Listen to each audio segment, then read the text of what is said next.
समरजित घाटगे यांच्या भाजप प्रवेशाची आता केवळ औपचारिकता बाकी असल्याचं उच्च आणि तंत्रशिक्षण मंत्री चंद्रकांत पाटील यांनी सांगितलंय। जिल्हा परिषद निवडणुकीत समरजित घाटगे गटाचे कार्यकर्ते भाजपच्या चिन्हावरच निवडणूक लढणार असल्याचं चंद्रकांत पाटलांनी स्पष्ट केलं। जिल्हा परिषद पंचायत समिती निवडणुकीच्या अनुषंगानं कोल्हापुरात महायुतीच्या नेत्यांची बैठक झाली। या बैठकीला समरजित घाटगे यांनी हजेरी लावली। यावेळी त्यांनी चंद्रकांत पाटलांशी चर्चाही केली आहे। समजराजे आता पुन्हा एकदा भारतीय जनता पार्टीच्या महायुतीच्या ब्रॉड फोल्ड मध्ये आलेले आहेत। प्रवेश नावाची टेक्निकल गोष्ट होईल। इथून पुढची सगळी वाटचाल त्यांच्या भाजप ते आता आमच्या मांडीला बसले होते आणि त्यांची वाटचाल आमच्या बरोबर होईल।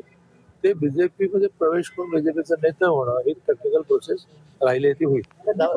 काय उद्या पण होईल माहित नाही। आता हे तर ठरलं की त्यांचे जे कार्यकर्ते जिल्हा परिषद पंचायत समितीला त्यांना अलॉटमेंट होईल ते कमळा चिन्हावर लढतील। समरजित घाटगे यांच्या भाजप प्रवेशाची फक्त औपचारिकता बाकी आहे असं चंद्रकांत पाटील म्हणालेले आहेत। जिल्हा परिषद निवडणुकीत घाटगे कमळ चिन्हावरच लढतील असंही चंद्रकांत पाटलांनी म्हटलं आहे।